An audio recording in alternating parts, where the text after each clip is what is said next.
اعوذ باللہ من الشیطان الرجیم بسم اللہ الرحمن الرحیم الحمد للہ رب العالمین۔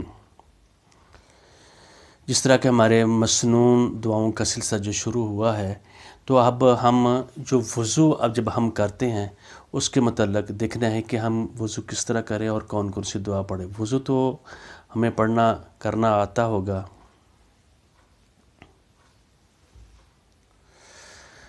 نحمده ونصلی علی رسولہ الکریم، اما بعد فاعوذ باللہ من الشیطان الرجیم، بسم اللہ الرحمن الرحیم۔ جس طرح کہ ہمارا یہ سلسلہ شروع ہے تو ہم دعاؤں کے متعلق جب وضو ہم کرتے ہیں، وضو کے متعلق اب ہم بات کریں گے، اور وضو کے شروع میں کیا پڑھنا ہے اور آخر میں کیا پڑھنا ہے اور مسنون کیا ہے۔ مسئلہ اصل یہ ہے کہ سب سے مسنون طریقہ وہ کیا ہے جو ہم پڑھیں گے۔ حضرت عمر رضی اللہ تعالیٰ عنہ کہتے ہیں جس وقت آپ وضو شروع کریں تو ہمیں بسم اللہ الرحمن الرحیم سے یہ شروع کرنا چاہیے۔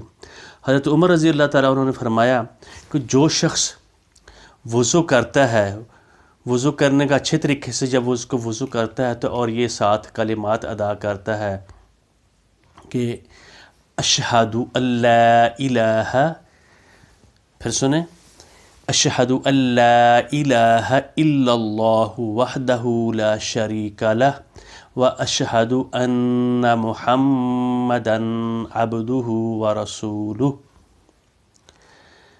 اشہد ان لا الہ الا اللہ وحدہ لا شریک لہ واشہد ان محمدا عبدہ ورسولہ۔ یہ دوسرا کلمہ بھی ہے، گواہی دینا ہے، اور اس کا ترجمہ سن لیں۔ اس کا مطلب ہے گواہی، میں گواہی دیتا ہوں، میں شہادت دیتا ہوں اے اللہ تعالیٰ کہ اللہ الہ، کہ نہیں کوئی معبود۔ عبادت وہ ہوتی جو کسی کا کہنا ماننے، صرف اور صرف عبادت میں نے تیری کرنی ہے، خالی سجدہ کرنے کو بات نہیں کہا جاتا۔ صرف اور سجدہ کر دیں یا نماز پڑھ لیں، ہر کام جو زندگی کے جو معاملات ہیں سارے کے سارے اللہ کی حکموں کے مطابق، کوئی بھی ہم بات کریں، کوئی معاملہ کریں، کوئی بات کریں، کوئی حکم، تو کیا میرے اللہ تعالیٰ کا حکم ہے، اس کو عبادت کہا جاتا ہے، ٹھیک ہے۔ اور اس چیز کی گواہی دینا ہے، عہد کرنا ہے، کمٹمنٹ کرنی ہے۔ اشہد، میں گواہی دیتا ہوں، اللہ الہ الا اللہ، کہ نہیں کوئی معبود سوائے اللہ تعالیٰ کی، عبادت جس کی کرنی ہے۔ عبد وہ ہوتا ہے جو اپنی مرضی نہیں کرتا، جو غلام ہوتا ہے وہ اپنے مالک کی مرضی کے بغیر کوئی بھی کام کرے تو اس کو بھی چھٹی کرا دیتا ہے۔ عام معاملات میں زندگی کے جو بھی شخص اس سے کرتا ہے، تو ہم یہ کمٹمنٹ کر رہے ہوتے ہیں پورے شعور کے ساتھ۔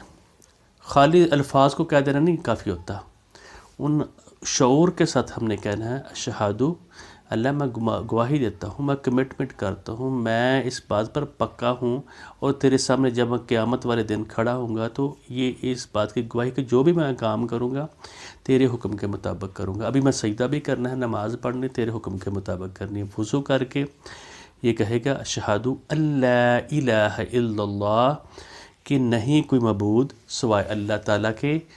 پھر کہہ دیا وحدہ، اکیلا ہے، عبادت کسی کی نہیں کیجیے۔ اگر کسی اور کا کہنا مان رہے ہیں عبادت میں، کسی اور شخص کا مان رہے ہیں، اللہ کی بات نہیں کر رہے، تو پھر اس میں شرک جاتا ہے۔ اور ساتھ کہتے ہیں لا شریک لہ، اس کا کوئی شریک نہیں۔ اور میں یہ بھی گواہی دیتا ہوں ان محمدً عبدہ، کہ محمد صلی اللہ علیہ وسلم عبدہ، اس کے بندے ہیں۔ عبادت کس طرح کرنی ہے؟ جس طرح محمد رسول اللہ صلی اللہ علیہ وسلم نے اپنا بندہ، اللہ کا بندہ ہو کر دکھائی ہے۔ عبدہ جو اس کا بندہ ہے، ورسولہ، اور اس کا پیغام رساں ہے، رسول ہے جو اللہ تعالیٰ کی بات پریکٹیکل کر کے دینے والا، اس کو رسول کہا جاتا ہے۔ پریکٹیکل، عملاً نبی اکرم، جو وہ حکم میں اللہ تعالیٰ نے دیا جو ہم کر سکتے ہیں، اور یہ دعا ہمیں پڑھنی چاہیے۔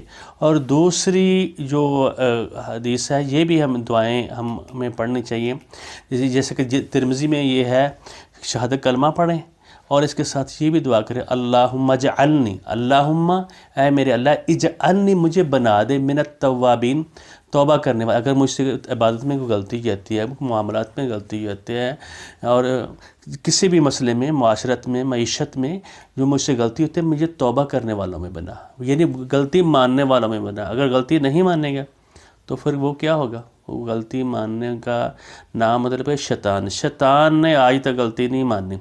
جو لوگ بندے غلطی مان لیتے ہیں، تواب ہوتے ہیں، منیب ہوتے ہیں، تو وہ بندے ہوتے ہیں اللہ تعالیٰ کے۔ جو غلطی نہیں مانتے، عہد کرتے ہیں، جھوٹ بولتے ہیں، عہد پر پورا نہیں اترتے، تو وہ اللہ کے بندے نہیں ہوتے۔ بندہ اللہ کا وہ ہوتا ہے جس طرح کہ حضرت آدم علیہ السلام سے غلطی تو، اور انہوں نے وہ سیکھا بھی، اور کلمات بھی سیکھے، اور کلمات سیکھنے کے بعد پھر توبہ کی، اور توبہ سچی کر کے دکھائی میرے سے وَجَعَلْنِي مِنَ الْمُتَطَہِّرِينَ، اور جب پاکیزہ لوگوں میں مجھے بنا دیں۔ یہ بھی وضو کرنے کے بعد ہمیں دعا بھی کرنی چاہیے۔ اپنے لیے دعا ہے، پہلی گواہ شہادت ہے اللہ تعالیٰ کی عبادت کی، دوسری شہادت ہے محمد رسول اللہ صلی اللہ علیہ وسلم کے رسول ہونے کی، آپ کے عبد ہونے کی، اور محمد ہونے کی، اور ساتھ یہ کہا کہ اے اللہ مجھے بنا دے توبہ کرنے والا، تواب مجھے بنا دے، اور مجھے پاکیزہ لوگوں میں بنا دے۔ تیسری دعا یہ بھی مروی ہے، اور یہ بھی پڑھا کرتے تھے کہ سبحانک، اللہ تو پاک ہے، اللہم وبحمدک، سبحانک اللہم وبحمدک واشہد، اے اللہ تو پاک ہے اور تیری حمد کرتے ہیں، اور میں گواہی دیتا ہوں اللہ الہ الا انت، صرف اور صرف تو ہی الہ ہے، الا انت، تیرے سوا، استغفرک، میں اپنے گناہوں کی توبہ کرتا ہوں، معافی مانگتا ہوں، واتوب الیک، اور تجھی سے مدد مانگتا ہوں۔ اور بعض جگہ پہ یہ بھی پڑھا جاتا ہے اللہم اغفر لی ذنبی، اللہ میرے گناہوں کو معاف کر دے، ووسع لی، اور فراہ کر دے میرے لیے، فی داری، میرا گھر، وبارک لی فی رزقی، اور میرے رزق میں اضافہ فرما۔ اور اس کے بعد ہم قنوت نازلہ پڑھیں گے، اور قنوت نازلہ کیا ہوتی ہے، یہ آج ہم نے جو پڑھا ہے ان کو ہمیں یاد کرنا چاہیے، اور اچھے انداز میں، اور اس کی سینس اور اس کا ہر حرف کا مطلب نہیں آتا، ہر لفظ کا مطلب نہیں، پوری اس کا مفہوم، جو اس کی سینس ہوتی ہے، اس کا اسپرٹ جو ہوتی ہے آدمی کے ذہن میں ہونی چاہیے۔ اور اللہ تعالیٰ ہمیں عمل کی توفیق دے، اور دعائیں یاد کرنے کی توفیق دے، اور ان پر عمل کرنے کی، جس میں ہر دعا میں توحید ہوتی ہے۔ بارک اللہ لی ولکم ولسائر المسلمین۔ السلام علیکم ورحمۃ اللہ۔